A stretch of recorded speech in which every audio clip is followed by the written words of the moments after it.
Hello, everyone, and welcome back to another wonderful episode of Sporting Perspective. We got week 12 of the NFL slates, and it's the week before Thanksgiving. So um, I'm excited about this. We're seeing a lot of things coming to be. Crazy week from last week, and let's just jump right on into it. We got three big topics we want to talk about, each of us, that is. James, I'll let you go with topic number one. Let's roll into it. Yeah, so my first one is basically all about Michael Penix Jr. He's been ruled out for the season, which is sad. ACL damage. This is like his third ACL injury. He had those two really bad ones at Indiana, I think, before he transferred to Washington. He's now injured that ACL again. Some are speculating this could be like career altering. Yeah, not good. Doesn't help that, Atlanta's offense was already a little sketchy. Now they're going to be throwing old man Kirk Cousins out there. I don't know. You just hate to see it out of a guy like Penix. He seems like a decent dude. Um, but yeah, I just thought that was wild. Third ACL injury. I mean, it's like he can't have much left in that knee. No, Like mashed potatoes. it's Speaking of not a Thanksgiving. it's not a good situation. He's already, when he was drafted just 18 months ago, I mean, everyone was already saying, dude's got injury problems, dude's old, like, what are we doing here? I mean, you just hate to see it, but this might be a misfire. And it might be more due to the fact that this guy is hurt and there's just not enough time to recover. In an offense that has so many weapons, this has been a season for Atlanta that just, you know, crumbles and got away. So it'll be interesting to see what they do with, what they do in the offseason because I think there will be changes made. Guys like Kyle Pitts, maybe somewhere else next year. So, so my first thing, I just want to bring up Philadelphia. They were able to win again against Detroit. The Philadelphia Eagles are just a weird soap opera this year because if you just followed the storylines and didn't actually watch the games, you would swear to God this team is like 3-7. If you just listen to the commentary, to the things that are coming out of the locker room, you'd say the sky is falling and they're terrible. But they're 8-2, and in all reality, gonna get the 1 or 2 seed in the NFC. Do you think this can hold out all season, or is this somehow going to collapse? Because Barkley's not playing well. The offense really is tush push, and that's it. The defense is great. Don't get me wrong. The defense is really good. But there just seems to be drama everywhere. I think it's a conspiracy theory. I think they're I think they're downplaying everything. They're gonna get this one seed and then just absolutely demolish teams in the playoffs. I mean, yeah, it's part. I mean, Saquon. I think they said on the broadcast on Sunday night, Saquon doesn't. Or no, never mind. I'm thinking of the Cardinals game. I was thinking of McCaffrey doesn't have a rush over 20 yards. Oh, yeah.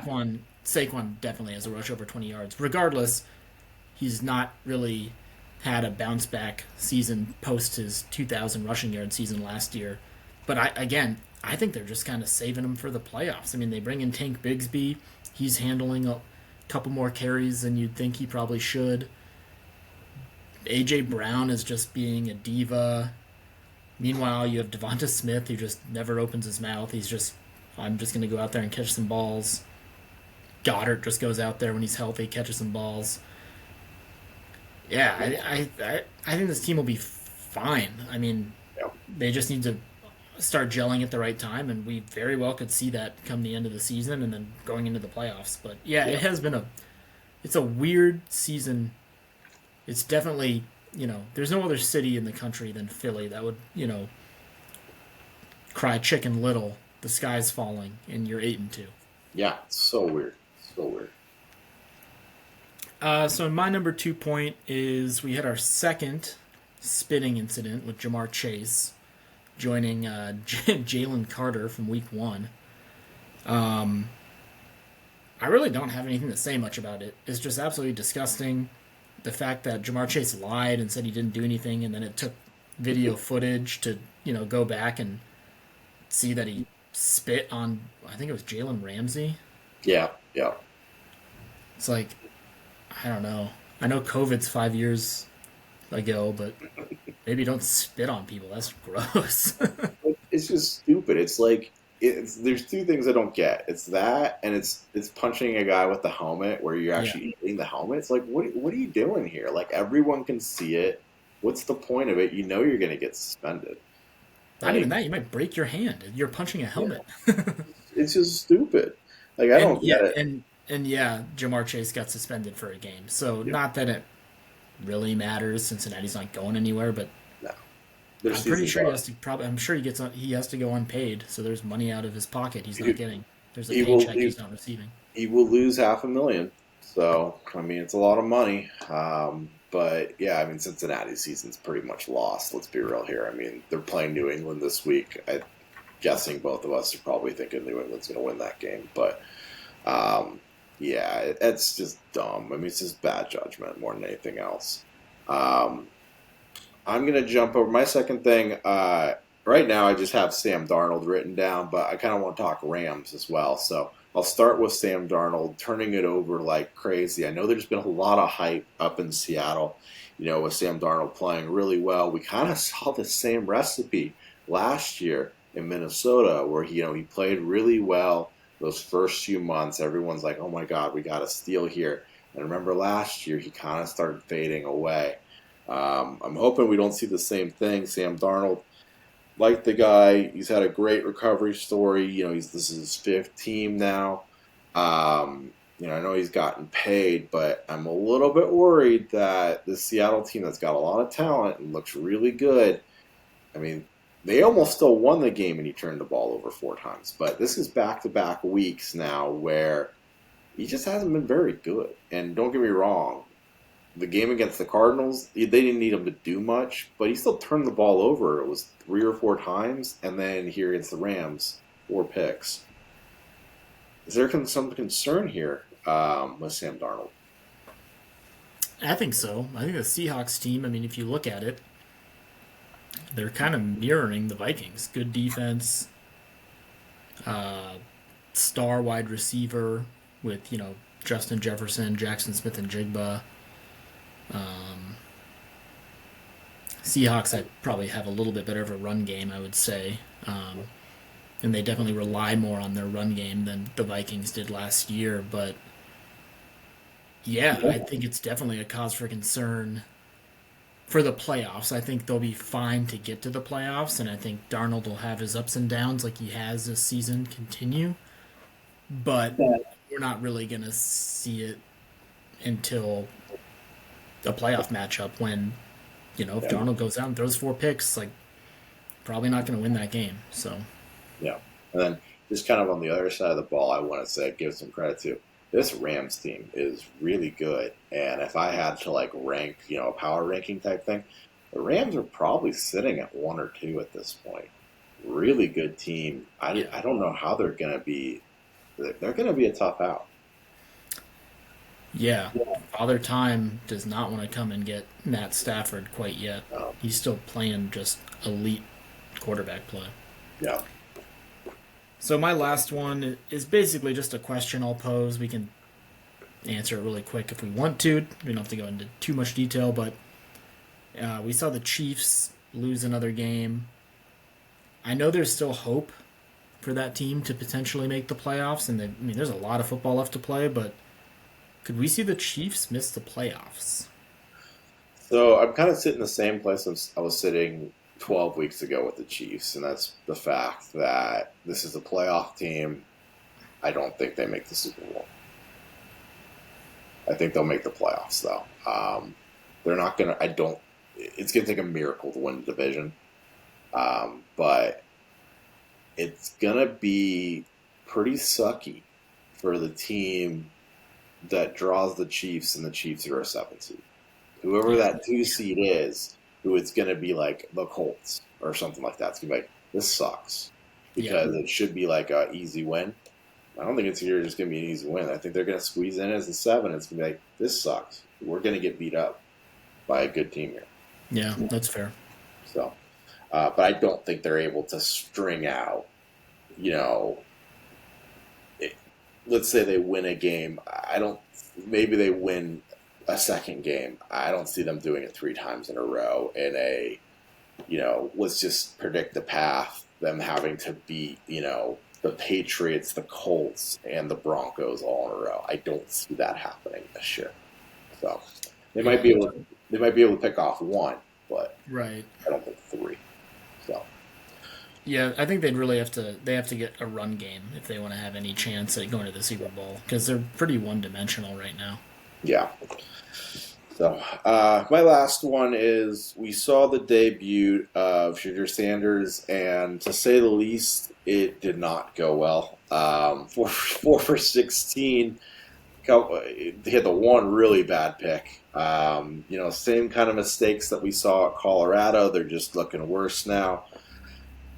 There's been a lot of hype with this dude and everything like that. He's going to get the start this week against a favorable opponent with the Raiders. But that was kind of showing I'm a 5th-round draft pick, and I'm going to play like a 5th-round draft pick. I'm sure he's going to get his shot, but basically it's not a fair assumption because it was only 2 quarters, but up to this point, Dylan Gabriel looks miles better than Shedeur Sanders, and I think even Gabriel is not really a great starting quarterback. Yeah, Shador has a lot to prove this week. I'll sort of play devil's advocate and say that he hasn't really performed much against or performed with the first team offense. A lot of reports came out that he wasn't getting much practice reps with them. Obviously, he was hurt a little while before that, but now he's got an entire week of practice and like a really bad Raiders team. So, I don't think he's the future, but he's got that opportunity right now Yeah. to show that he could be better than at least Dylan Gabriel for this season. Whether they go back to figure out who to play a quarterback next year, Yeah. who knows? But yeah, he wasn't great for those 2 quarters he played. But see what he does against the Raiders. But I'm not holding my breath. Yeah, we'll see what happens, and hopefully it's for his sake better, because if it's not, this might be a short NFL career. With a 5th-round draft pick, you're not losing a lot. All right, well, let's jump into the matchups this week. Full slate of games. We'll start with a game tonight. Pretty good one. Buffalo heading to Houston. Who do you got here?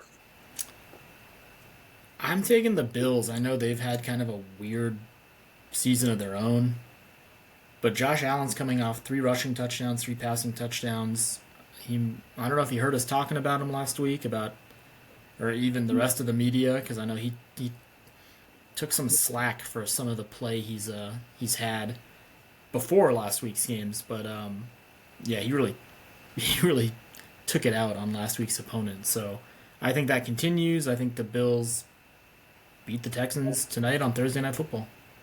I've got the Bills as well. My one worry about Buffalo going forward is the fact that they almost need a Steph Curry performance every single week for Josh Allen at this point. It's like, it's sad. 3 rushing touchdowns, 3 passing touchdowns. That's a ridiculous game. Yet Tampa Bay still hung around in there. It's like, shoot, we actually almost need this every single game from him, which is crazy. They need to rush the ball more. They need to use James Cook more. They have 0 receivers. Dalton Kincaid's out tonight. Keon Coleman was a healthy scratch, and that's your first. Was he a 1st-round draft pick? First or second, but he was all year listed as their number 1 receiver. Right. So I don't know. It's tough. But I got Buffalo here. And we're seeing. I know I talked about it last week. Bill's window might have closed, and we just didn't even know it happened, because New England is definitely taking over that division in a heartbeat. So, um, well, let's jump over to Sunday night's games. Sunday morning games. Pittsburgh. It looks like Rodgers avoided surgery, so that's good for Rodgers. Good for the Steelers. Heading to Chicago, who might be the most one of the worst 7-3 teams I've ever seen. But regardless, heading to Chicago. Who do you got here? I'm taking the Bears. They're at home. Caleb Williams actually looks halfway decent, and I can't pick Mason Rudolph, who's going to be starting for the Steelers. I just if they can't get that offense really going with Rodgers, or I don't think they're going to get it going with Mason Rudolph. So I'm taking the Bears. They're kind of like the younger brother of Denver. They just like find a way to win. So Yep.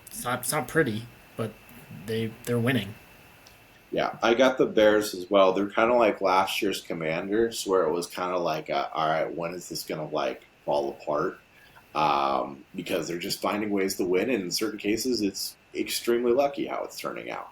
But they're winning games, and I think they win this one. They got really lucky in the aspect of Rodgers not playing. Mason Rudolph is not great. I mean, that helps out a lot. I'll give a little bit of flowers to Caleb Williams. I mean, numbers wise, they're not like outstanding, but he's not losing you the game, and his mobility in the pocket is insane. The amount of potential sacks that he gets out of, and then whether he makes the play or not, or throws it away, or rushes for 5, 10 yards. I mean, it's little things like that don't really go in the box score, or you look at it and you're like, you're on your ESPN app and you're like, oh, Caleb Williams 10-yard rush, but you don't see that two guys were swarming him and one guy was on his back, and he's been kind of a Houdini escape artist this year. It's pretty remarkable. But like I said, it's not like he's throwing up like 3 touchdown, 300-yard performances. He's kind of more of a game manager, but he's on the right side of game manager. I'll give him that. So I'm going to do something that I actually haven't done before. I'm going to actually group the next three games together because I don't think we have much to say about any of them, and they all look bad. And I feel like I know where we're going. So, New England, Cincinnati, New York Giants, Detroit, Seattle, Tennessee. I have New England, Detroit, Seattle. These are all double-digit spreads. I don't have much to say. That's kind of why I threw them in there. I don't know if you have much to say about any of them, but maybe we just. Do you have anything to say about any three of those, or? Nope, and I got the same teams. Yeah, I don't have much to say at this point. You're talking about teams that are looking like they're making the playoffs versus teams that just look terrible. I think we can just bypass those and just move forward. Divisional game, Minnesota heading to Green Bay. I'm taking the Packers at home. I think we mentioned this last week. JJ McCarthy just does not look great. And honestly, that Packers defense I think is solid. It will suck if they don't have Josh Jacobs this week, but Emmanuel Wilson I think will be fine. Minnesota does have a good defense, so I think this will be a close game. Yep. But I think at the end of the day, Jordan Love is just the better quarterback, and it's in Lambeau, so the fans are going to be, fired up. So, yeah, I'll take the Packers. I also did notice that Reed's window got opened. I don't know if he'll play this week, but another receiver that can get thrown into the mix at some point this season. Yep. I'm going to take the Packers as well. A lot of the things we you said I'll double down on. J.J. McCarthy's just hard to bet on at this point. Great receivers, but you just can't get them the ball. Green Bay's got a lot of talent still, even though it feels like they've underachieved. The defense is still really solid. I'll just take Green Bay. It's at Green Bay. Minnesota and J.J. McCarthy are just tough to bet on at this point. Really good game here. Indianapolis heading to Kansas City. I know we talked about Kansas City a little bit earlier. It's amazing. Kansas City being a 500 team, Indianapolis 8-2. Kansas City's favored. Yeah, I'm taking the Chiefs just mainly because they're at home, and I think this is a bounce back opportunity. I know the Colts will be ready to go coming off a bye, but this just screams. We lost to Detroit last week. We're back home, and then we'll be talking next week about how the Chiefs are definitely making the playoffs. They're a Super Bowl contender with how they looked, but Yep. Yeah, we'll see. I'm still taking the Chiefs to win. I'm thinking the Chiefs to win this one as well. I think last week's got a lot more to do with the fact that Denver has a very, very good defense and has an offense that's really good in the fourth quarter. It's just that simple. Um, the Or Chiefs, Denver, that's right. Yeah, oh yeah, yeah, yeah. Denver, not. They lost to the Lions a while ago, didn't they? They beat the Lions a while back. Oh, I'm way off. Yeah, Anyways, carry on. you're good. I'll take the Chiefs though.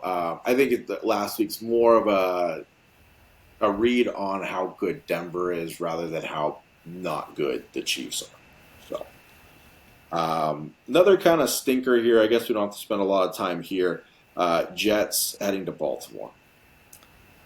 Yeah, I'm taking Baltimore. That team's just so much better with Lamar Jackson, and even though the offense should be better with Tyrod Taylor for the Jets, they're still the Jets. So I'm taking the Ravens. Yeah, I got the Ravens as well. Pretty much saying exactly what you were going to say there. This is definitely one of the worst games of the year candidate. Cleveland heading to Las Vegas. Who's paying $102 for this game? Like that's the lowest ticket price. Who the hell's paying I that? think Shador's still getting a draw. Unbelievable. Raiders are favored by 3.5. I'll take the Raiders by 3. I think this will be a nasty game. This screams Ashton Genty, like do Yeah. something type of a game. Yeah, I don't even know what to talk about. I mean, it's Shadur's first game. Go out and prove the world wrong. But I still think you lose and the Raiders are going to win. Okay, so I got the Raiders here. The only thing that's very interesting, and there's always a lot of storylines with the NFL. The one thing that's actually going to be pretty interesting about this game is there may be a lot of people watching purely for the fact of which D lineman is worth handing over a ton of money to, Max Crosby, Crosby or yeah. Miles Garrett. Best two players on the field, in my opinion, playing the same position, and they're both phenomenal. Um, I guess the only other thing, Miles Garrett might break the sack record. He only needs like 7 more. He might do it. So, not Yeah, in he this could get game. like and he could get like 3 or 4 in this game He potentially. might get a few in this game, but like that is one thing to keep an eye on. Is Miles Garrett is tracking down that record and he has a good shot at doing it. But I'll take Las Vegas at this point. Jacksonville traveling to Arizona. Arizona lost last week. Jacksonville looked great against the Chargers. Yeah, I'm taking the Jaguars. One, because I don't want the Cardinals to continue winning. Might as well. I mean, season's lost. You have Brissett at quarterback, who's weirdly setting records for the Yeah. most completions in a game, but then you lose. Marvin Harrison's out again. That doesn't help. Running game is obviously just non-existent because you're throwing the ball 50 plus times. Yep. Jaguars are they're the better team. Yep. Jaguars will win this game. Trevor Lawrence, very average quarterback at this point, it feels like, but Jaguars just have a little bit more firepower, and I'll lean their way. The one thing that's nice about coming out of Arizona's loss last week, Michael Wilson had a great game. So at least if there's one thing to talk about for an Arizona fan, they look good there. But Jacksonville, tough to bet against them this week. Philadelphia heading to Dallas. I'm taking Dallas. I think whatever happened at practice that led Schottenheimer to bench CD and Pickens for that first series lit a fire in that offense because they actually looked really good. Granted, it was against the Raiders, but it was on the road, so that's always a good sign when your offense can, click on the road. The Eagles, like we talked about, they're just I don't know, they're a weird team, and this is a divisional game. Cowboys defense has looked a little better recently. I don't know. I don't know. Some hunches has me choosing the Cowboys. I'll probably be wrong, but I'm taking the I'm taking the Cowboys at home. Yeah, I mean, this is kind of a trap game. I mean, Dallas played Philly really well in that opener. Philly just feels like a drama story. I'm gonna take Philly, but like I wouldn't be surprised if Dallas won this thing, and this is where all Philly's tails come spiraling off. I feel like it's just gonna take one loss. Remember 2 years ago they lost to the Niners and everything fell apart. It's gonna take one loss and everything's gonna fall apart. Might be this week. I'll take Philly though. Play it safe. I'm not totally convinced that Dallas defense is completely fixed. Um, I think Philly will still be able to move the ball. This is kind of a stinker, kind of, at least they're both kind of stinkers. Atlanta heading to New Orleans. I'm just taking the Falcons because Kirk Cousins is a veteran, and there's just they have get the ball to Drake London and put it in Bijan's hands, and maybe something good will happen. Saints don't really have much going for them, so I'm taking the Falcons. I'm actually taking the Saints because they're at home and Vegas has them favored. I have no idea. It's the only There time you I go. think all year that New Orleans has been favored. So I decided let's go New Orleans. Atlanta, for the most part, has just they just haven't been good. I remember Cousins played one game earlier this year and it was bad. Um, so I'll go with the young guys down in New Orleans. Tampa Bay heading to the Rams. Tampa Bay's schedule just feels like a gauntlet, just playoff team after playoff team. It feels like right now, but they get the joy of having to go to LA and play the Rams. Yeah, I mean, we talked a little bit about the Rams at the beginning of the show. They're a complete team.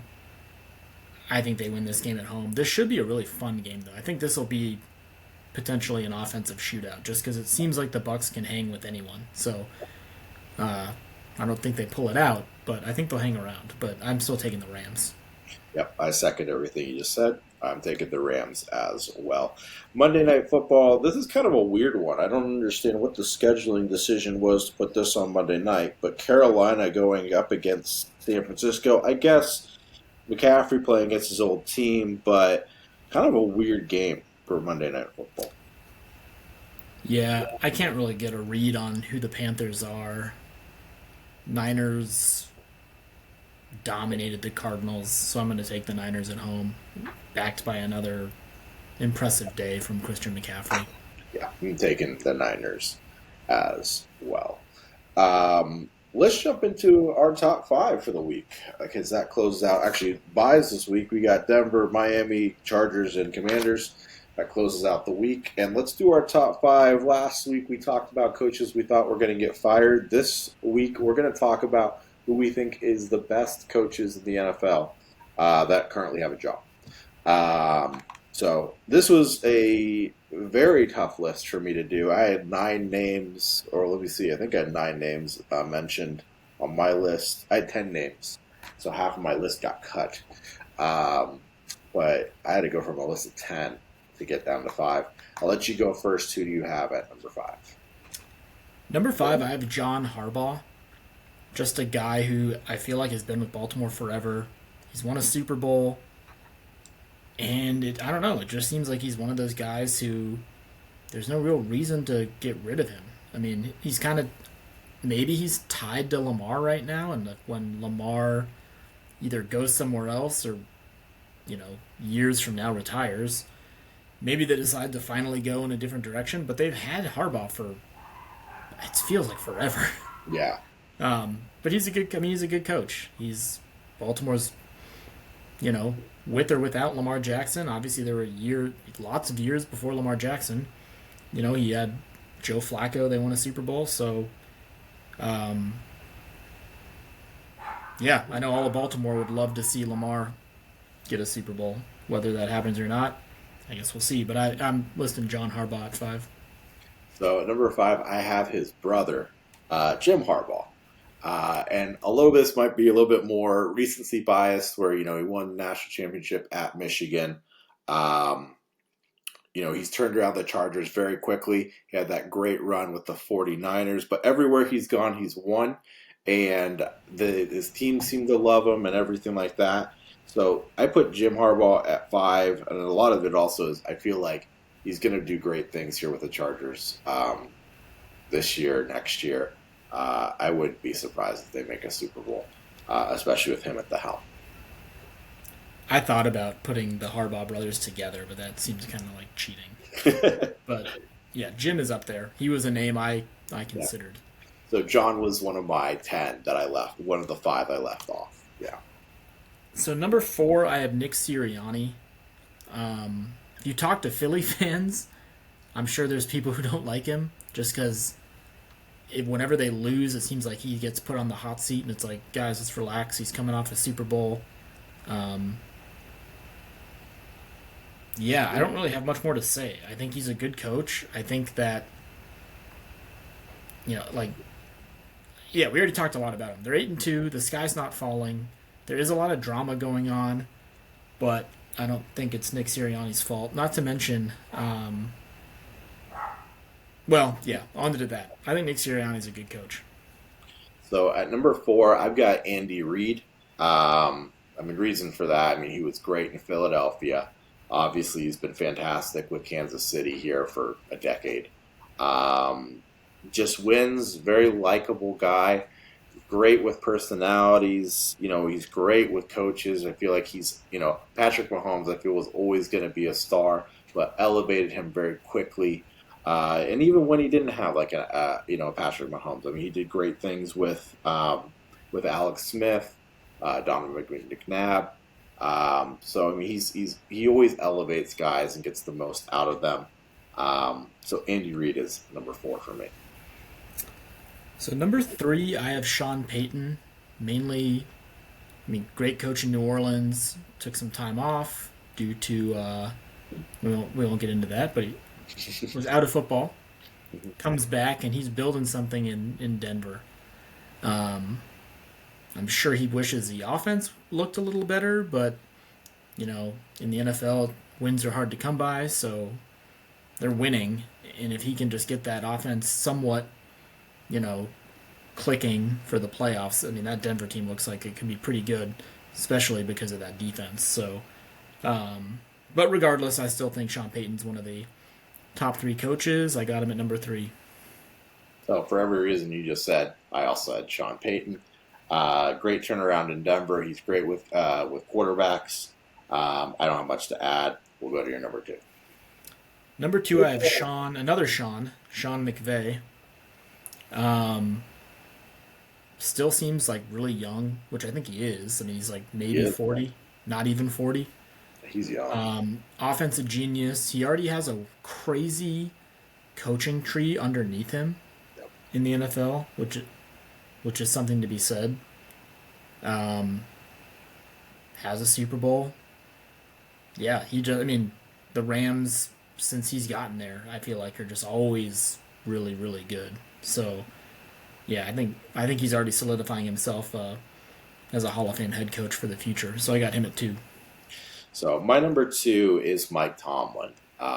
It's really, really hard to win in the NFL, and he has yet to have a losing season, and this is year 17, 18, whatever it is. Almost 2 decades of winning. He just gets the best out of his players. I know he had Big Ben for a long time, but these past 5 years, he just kind of makes it work, and he gets his team to playoffs, and they're always a hard out, and they always play hard, and they're always disciplined. Um, Mike Tomlin's just a winner, in my opinion, and obviously a Hall of Famer. Yeah, he's my number 2. So number 1, I have Andy Reid, the Walrus. Really, for all the things you said, I won't really go. I mean, multiple Super Bowls.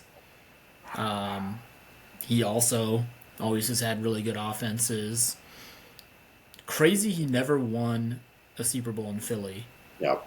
but you think that some of those like McNabb teams, McNabb and To, you're like, oh, that one of those teams should have won. But I still think, I don't know. I think Hall of Fame coach, he's my best coach right now in the NFL. Tomlin, I know he's not on my list. I did consider that he has never had a losing season. That is insane. Yep. He would probably be like my 6th, I guess. If anything, maybe I'd swap him and John Harbaugh. But yeah, Yep. Tomlin's class. He's a class act. But I'm going with Andy Reid at one. So my number one, I actually have McVay. I know you had him at two, but it's very impressive how quickly he turned the Rams around. Second year here in LA, took the helm, very young. Has been the two Super Bowls, won the one, but as you said, big coaching tree already. But in a lot of ways, you know, really changed the NFL because a lot of teams are doing what he was doing. 6 years ago with his offensive moves. It's always been like kind of him and Kyle Shanahan of who's the more offensive genius. But um, yeah, I mean, it's crazy to say the guy I think is 39, 40 years old. If he retires today, he's Hall of Famer. He can. I mean, there's been rumors out there that if you were to hang it up, there's a Fox TV deal waiting for him that would be worth $100 million. Um, but he's a football genius, football savant, and from everything that we've always seen, it seems like players love to play for him, and he's another one of those guys. All he does is win. Yeah, he makes DJ Khaled proud. Yeah, yeah. All right. Well, anything you want to mention before we log off here? I don't think so. Got to get through this weekend. Then we have Thanksgiving Yeah, we'll have some football coming up. definitely some Thanksgiving lists to talk about. Food and all the wonderfulness of one of the best days of the year, that Thursday. Um, Great college football. Great college basketball week as well. I know we haven't Yeah, talked a lot about college basketball, but you're into tournaments. There's a lot of them starting this weekend actually, yeah. now and going throughout the next like 10 days. Feast week. Yeah, it's fantastic. So, and hey, YouTube TV, it's all back with ESPN. So, Thank God. so just in time. All right. Well, anything else you want to add before we log off? Nah, I'm good. Cool. All right, guys. Thank you so much for tuning in. Until next week.